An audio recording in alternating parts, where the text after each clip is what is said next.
Gold trusted gold buyers మీరు తాకట్టు పెట్టిన బంగారాన్ని విడిపించి ఈ రోజు ఉన్న మార్కెట్ ధరకు కొనబడును.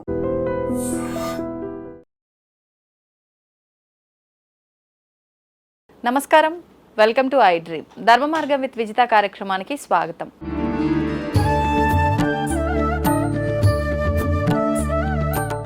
నమస్కారం గురుగారు. గురుగారు, ప్రస్తుత రోజుల్లో ఒక పెద్ద సమస్య ఏంటి అంటే మతిమరుపు. ఈ మతిమరుపుకు కారణం కూడా మళ్ళీ అది మనం కావాలని క్రియేట్ చేసుకుంటున్నదే. దాన్ని ఎంత వద్దని పక్కన పెడదామన్నా పెట్టలేం. అదేంటంటే స్ట్రెస్. అంటే కొంతమందికి ఇంట్లో ఉండే సమస్యలను బట్టి, ఒత్తిళ్లను బట్టి స్ట్రెస్ ఉంటుంది. కొంతమంది అనవసరమైనవన్నీ నెత్తి మీద పెట్టుకొని స్ట్రెస్కి లోన్ అవుతారు. వీటన్నిటి వల్ల ఫలితం ఏంటి? ఇటు మతిమరుపు రావటము, ఆరోగ్యం దెబ్బతీరటం. ఈ మతిమరుపు ఎక్కువైపోయి ఇప్పుడు మన చేతిలో ఉన్న వస్తువు కొన్నిసార్లు మన పక్కనే ఉంటుంది, అయినా కూడా అది ఊరంతా ఇల్లంతా వెతుకుతుంటాము, అందరినీ అడుగుతుంటాము, నా వస్తువు ఏమన్నా మీకు కనిపించిందా, పలానా వస్తువు కనిపించిందా. ఇలా కొన్ని సందర్భాల్లో అది తెలియకుండానే ఎక్కడో పడిపోతుందో తెలియదు, ఎవరైనా తీసుకెళ్లారో తెలియదు, మనమే మర్చిపోయి ఎక్కడ పెట్టినామో తెలియదు, మొత్తానికైతే వస్తువు పోగొట్టుకుంటాం. అది మనకు సందర్భానికి, సమయానికి అప్పుడు గుర్తొస్తుంది, వెతికితే కనిపించదు. అనవసరంగా వీళ్ళు తీసుకెళ్ళిపోయి ఉంటారు. ఇంట్లో మన పనిచేసే వాళ్ళే కావచ్చు, లేదంటే ఇంకెవరైనా ఇంట్లో వాళ్ళని నువ్వే తీసుంటావు, నేను అక్కడ పెట్టినా, అక్కడ లేదంటే ఖచ్చితంగా ఎవరో తీసిర్రు, అది నువ్వే తీసినావు. ఇట్లా పెద్ద పెద్ద గొడవలకు కూడా దారితీస్తుంది. అంటే మొత్తానికి ఒక వస్తువు పోయినట్టే. అది మనం పెట్టి మర్చిపోవడమా, ఏ రకంగా అయినా సరే. అలాంటి వస్తువులు ఏదైనా మంత్రం కానీ పరిహారం కానీ చేస్తే దొరికే అవకాశం ఉందా? తప్పకుండా అండి. జనరల్గా ఇలా వస్తువులను పోగొట్టుకోవడం అనేది నిజంగా చెప్పాలంటే ఇండిసిప్లిన్ వల్ల, అశ్రద్ధ వల్ల పోగొట్టుకోవటం జరుగుతుంది. పోగొట్టుకోవడం అనే కన్నా కూడా దాన్ని ఎక్కడో అశ్రద్ధతో పడేస్తే, దాన్ని ఎవరో చూడకుండా ఏదో తోసేస్తే, అది ఎక్కడికో మూలకి వెళ్ళిపోయి కూర్చుంటే ఇల్లంతా వెతికి నానా హంగామ అందరినీ రచ్చ రచ్చ చేసేసి అందరినీ నువ్వు తీసావా, నువ్వు చూసావా అని అది తీరా చూస్తే ఎక్కడో ఏ మూల పడుకుని ఉంటుంది. అది ఇలా జనరల్ కొంతమంది ఉంటారండి, కొంతమంది చాలా డిసిప్లిన్డ్గా ఏ వస్తువు ఎక్కడ పెట్టాలి ఫిక్స్డ్ ప్లేస్ ఉంటుంది వాళ్ళ ఇంట్లో. ఈ పేపర్స్ అయితే ఇక్కడ పెట్టాలి, డాక్యుమెంట్స్ ఇక్కడ పెట్టాలి, క్రెడిట్ కార్డ్స్ అయితే ఇక్కడ పెట్టాలి, లేకపోతే ఆధార్ కార్డ్స్ ఇక్కడ పెట్టాలి, లేకపోతే ఇంపార్టెంట్ డాక్యుమెంట్స్ ఇక్కడ పెట్టాలి, నగలు ఇక్కడ పెట్టాలి, పిల్లలు ఇక్కడ పెట్టాలి, బట్టలు ఇక్కడ పెట్టాలి, మెడిసిన్స్ ఇక్కడ పెట్టాలి, ప్రతిదీ ఎవ్రీథింగ్ ప్లానింగ్ ఉంటుంది. కిచెన్లో కూడా ఏ వస్తువు ఎక్కడ పెట్టాలి, అన్ని వస్తువులు ఎప్పటికప్పుడు శుభ్రంగా పెట్టుకొని ఏ వస్తువు ఎక్కడుందో ఇట్లా చేయబెడితే దొరికేటట్టుగా. కొంతమంది అయితే దాని మీద లేబుల్ వేసి కూడా పేర్లు రాసి కూడా పెట్టుకుంటారు. ఏంటి ఇంకా ఒక స్టెప్ ముందుకెళ్తే కొంతమంది ఏంటంటే ఏ రోజు ఏ టిఫిన్ చేయాలో ముందే వీక్లో ప్లాన్ చేసుకుని ఉంటారు. చాలా మంది ఇప్పుడు ఏం చేయాలి, టిఫిన్ ఏం చేయాలని పొద్దున సాయంత్రం ఎవ్రీడే ఇది ఒక క్వశ్చన్, సమస్య. సో ఎందుకంటే మైండ్ యాక్టివ్గా లేకుండా, ఎందుకంటే మనం ఇప్పుడు బతుకుతున్న జనరేషన్ అంతా గత 20 ఏళ్ళుగా ఎట్లా ఉందంటే ఎక్కడ చూసినా ఇన్ఫర్మేషన్ అక్కర్లేని ఇన్ఫర్మేషన్ అంతా మైండ్లో వేసుకుంటుంటాం. మీరు ఫోన్ పట్టుకోండి, సోషల్ మీడియా ఉంది, టీవీ ఆన్ చేయండి, ఛానల్స్ ఉన్నాయి, 24 hours న్యూస్ ఛానల్స్ ఉంటాయి. అంటే ఎక్కడ ఎవరి దగ్గర చూసినా ఏదో ఒక ఇన్ఫర్మేషన్ ఉంటుంది. ఆ ఇన్ఫర్మేషన్ని మనం అన్ని తీసుకొచ్చి డంప్ చేస్తూ ఉంటాం. ఏమవుతుంది, స్టోరేజ్ ఫుల్.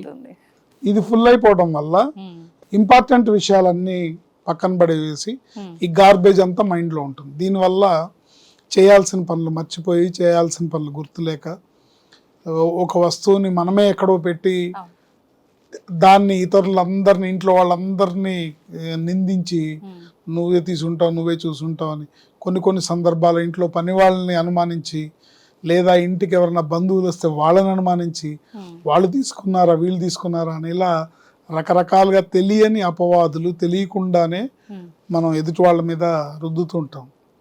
సో ఇలాంటివన్నీ కూడా మన అజాగ్రత్త వల్ల జరిగేవి. ఇప్పుడు ఒక వస్తువు కనపడకుండా పోగొట్టుకున్నాము అంటే మన అజాగ్రత్త వల్లే కదా. సో దేనికి ఎంత కేర్ ఇవ్వాలి, దేనికి ఎంత జాగ్రత్త తీసుకోవాలి, దాన్ని భద్రంగా ఎక్కడ పెట్టాలి, ఎట్లా పెట్టాలి. ఒకవేళ లాకర్లో పెడితే లాకర్ తాళాలు మర్చిపోతారు, ఇంటి తాళాలు మర్చిపోతారు, ఏంటి బీరువా తాళాలు మర్చిపోతారు, ఏది ఎక్కడ పెట్టారో మర్చిపోతారు. కొన్నిసార్లు బ్యాగుల్లో కళ్ళ ముందర ఉన్నవి కూడా కనిపించవు. ఒక సినిమా ఉంది, ఆ సినిమాలో కోట శ్రీనివాసరావు విలన్ అన్నమాట. చేతిలో పెట్టుంటుంది, నా పెట్టేదిరా నా పెట్టేదిరా అని తెలుస్తుంటాడు. చాలా మందిని చూస్తే నాకు ఆ క్యారెక్టర్ గుర్తొస్తుంది అనమాట. నా చేతిలో పట్టుకొని ఉంటుంది, ఆఖరికి వాళ్ళ పియ్యి వచ్చి సార్ మీ చేతిలో ఉంది కదంటే లాగి పెట్టుకుంటే నాకు తెలియదు అనుకుంటున్నావు అంటాడు, కవరింగ్. సో ఇలా ఉన్న మనుషులందరూ బ్రెయిన్ అంతా కూడా ఇట్లా అన్వాంటెడ్ గార్బేజ్గా నింపేసి కావాల్సిన విషయాలని వేసుకోకుండా అక్కర్లేని విషయాలను ఎక్కువగా మాట్లాడతారు, అక్కర్లేని విషయాలను ఎక్కువగా మైండ్లో వేసుకుంటారు, ఎక్కువగా ఆలోచిస్తారు, ఎక్కువగా స్ట్రెయిన్ అవుతుంటారు. దీనివల్ల ఇవాళ రేపు కామన్గా మతిమరుపు అనేది వచ్చేసింది. అశ్రద్ధ, ఇండిసిప్లిన్, మతిమరుపు ఇవి చాలా సర్వసాధారణం అయిపోయింది. కొన్ని సందర్భాల్లో నిజంగానే ఎవరో దొంగిలించడము, నిజంగానే పోవడమో జరుగుతుంటాయి. సరే, ఏదేమైనప్పటికీ ఒక విలువైన వస్తువు, ఆ వస్తువు యొక్క విలువ అనేది కొన్ని సందర్భాల్లో దాని విలువ తక్కువైనా అది దాని అవసరం ఎక్కువగా ఉంటుంది. సపోజ్ ఒక టాబ్లెట్ స్ట్రిప్ ఉందో, టాబ్లెట్ స్ట్రిప్ కనపడలేదు, అది 100 రూపాయల టాబ్లెట్ అయినా కూడా ఆ సమయానికి కావాలి కాబట్టి దొరకలేదు అని వెతుక్కుంటుంటారు. కొన్ని సందర్భాల్లో విలువైన వస్తువులు, బంగారు గొలుసులు కానివ్వండి, లేకపోతే ఉంగరాలు కానివ్వండి, లేకపోతే ఆభరణాలు కానివ్వండి, ఇలాంటి కొన్ని సందర్భాల్లో అశ్రద్ధగా ఎక్కడో పెట్టి మర్చిపోవడం కొన్ని సందర్భాలు జరుగుతుంది. కొన్ని సందర్భాల్లో ఎవరో తెలియకుండా తస్కరించడం కూడా జరుగుతుంది. ఇది ఏమైనా జరగచ్చు. ఏదైనా మన జాగ్రత్త వల్ల జరిగింది అనేది ఇంపార్టెంట్. మనం ఎదుటి వాళ్ళకి అవకాశం, దొంగకి అవకాశం ఇస్తేనే కదా వచ్చి దొంగతనం చేస్తాడు. తలుపులు తీసిపెట్టి రా బాబు అంటే వస్తాడు కదా, రాకుండా ఉంటాడు ఏంటి? సో అలా ఏదైనా మనం విలువైన వస్తువులు పోగొట్టుకుంటే మటుకు, ఎప్పుడైనా కనపడలేదు, అయ్యో విలువ ఇది నాకు నష్టపోయాను అనుకుంటే కనుక దీనికి ఒక అద్భుతమైన మంత్రం ఉంది, కార్తవీర్యార్జున స్వామి మంత్రం. అయితే మామూలుగా మహామంత్రం వేరేగా ఉంటుంది, మహామంత్రాలు మీడియా ముఖంగా చెప్పకూడదు. అందుకని ఎవరైనా చదువుకునే మంత్రాన్ని నేను చెప్తాను. సుమంతో సుమంతో శ్రీ కార్తవీర్యార్జునాయ నమః. ఈ మంత్రాన్ని ఎవరైనా చదువుకోవచ్చు, ఎవరైనా జపం చేసుకోవచ్చు. మీకు మీ వస్తువు ఏది కనబడకపోయినా సరే ఈ మంత్రాన్ని చదువుతూ వెతికితే తప్పకుండా దొరుకుతుంది. సుమంతో సుమంతో శ్రీ కార్తవీర్యార్జునాయ నమః. కార్తవీర్యార్జునుడు అనే మహారాజు గొప్ప దత్తభక్తుడు అనమాట. ఆయనకి దత్తాత్రేయుడు అనుగ్రహం వల్ల 1000 చేతులు ఉంటాయి. ఆయనకి 1000 చేతులు ఉంటాయి. సో ఆయన దత్తాత్రేయ స్వామి అనుగ్రహంతో, దత్తాత్రేయ స్వామి ఆయనకి ఇచ్చిన వరం ఏంటంటే, ఎవరైనా సరే మనుషులు కానీ వస్తువులు కానీ ఏదైనా పోగొట్టుకున్నా, వాళ్ళకి కనబడకపోయినా, వాళ్ళు అది దొంగిలింపబడినా, ఏం జరిగినా సరే వాళ్ళు నిన్ను ఈ మంత్రంతో స్మరిస్తే నువ్వు నీ అనుగ్రహంతో నువ్వు వాళ్ళకి వెతికి తెచ్చిపెట్టి, తనకున్న 1000 చేతులతో వెతికి తెచ్చిపెట్టి ఇస్తాడనమాట. సుమంతో సుమంతో శ్రీ కార్తవీర్యార్జునాయ నమః. ఎన్నిసార్లైనా చేసుకోవాలి, దొరికేదాకా చదువుకోవడమే, దొరికేదాకా చదువుకోవడమే, ఏం అవసరం లేదు. అది ఈ మంత్రం చదువుతూ వెతకాలి. సుమంతో సుమంతో శ్రీ కార్తవీర్యార్జునాయ నమః. ఇప్పుడు ఒక గొలుసు కనపడలేదని ఇల్లంతా వెతికేస్తాం కదా, బీరువాలు, బట్టలు మొత్తం అన్ని పీకేసి వెతికేస్తాం కదా. సో ఈ మంత్రం చదువుతూ వెతికితే తొందరగా దొరుకుతుంది, గ్యారంటీగా దొరుకుతుంది. ఎవరన్నా ఇప్పుడు దొంగిలించిన వస్తువు అయితే అది ఇన్వెస్టిగేట్ అవుతుంది, వీళ్ళు దొంగిలించారనే తెలుస్తుంది. అంటే సస్పెన్స్ ఉండదు, ఏమైందో తెలియదు అనేది ఉండదు, క్లారిటీ వచ్చేస్తుంది. ఒకసారి మా ఇంట్లో నవరాత్రుల్లో అమ్మవారికి మేము మండపారాధనలో అమ్మవారి కలశం పెట్టి చైన్ వేసాము. పొద్దున్నే 6ంటికి 5:30, 6 ఆ టైంలో పనమ్మాయి వస్తుంది. బిల్డింగ్ వాచ్మెన్ భార్య పనమ్మాయి. ఆ టైంలో మా ఆవిడ బాత్రూమ్కి వెళ్ళడం, నేను ఇంకేదో లోపల ఏదో పని చేసుకుంటూ ఉంటాం, ఏదో ఉంటే తలుపు మెయిన్ డోర్ తీసుంది, వచ్చింది.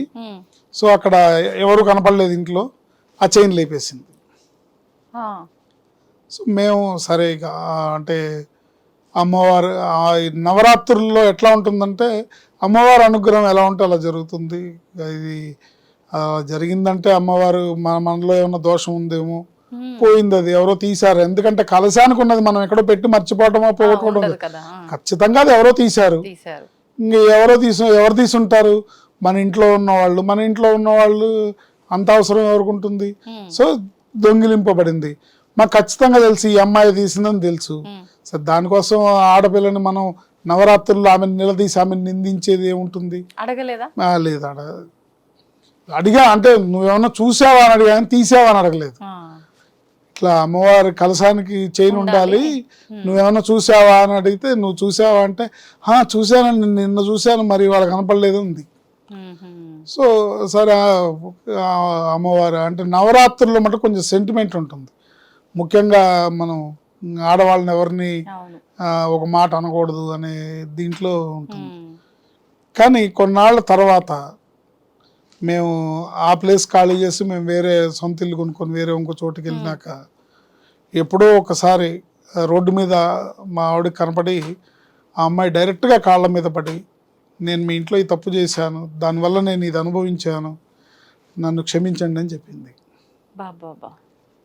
నన్ను క్షమించండి, నేను ఈ తప్పు చేశాను, ఆ తర్వాత నేను ఇంత అనారోగ్యం పాలయ్యాను, నాకు ఇలా వచ్చింది, మా ఆయనకి ఇలా జరిగింది, మా పిల్లలకి ఇలా జరిగింది, క్షమించండి అని చెప్పి అడిగింది 4-5 ఏళ్ల తర్వాత. సో ఏదైనా సరే ఒక వస్తువు కనపడకపోయినా, ఒక మనిషి ఇంట్లో తప్పిపోయినా, ఎవరన్నా ఇప్పుడు కొంతమంది కిడ్నాపులకు గురవుతుంటారు, కొంతమంది పిల్లలు తప్పిపోతుంటారు, రకరకాల సందర్భాలు మనం చూస్తుంటాం. ఒకవేళ మన ఇంట్లోంచి ఒక మనిషి వెళ్ళిపోయినా ఈ మంత్రాన్ని చదువుతూ గనక మన ఆ వ్యక్తి కోసం మనం వెతుకుతున్నా, ఆ వస్తువు కోసం వెతుకుతున్నా తప్పకుండా దొరుకుతుంది. నమ్మకంతో ఈ మంత్రాన్ని పఠించాలి.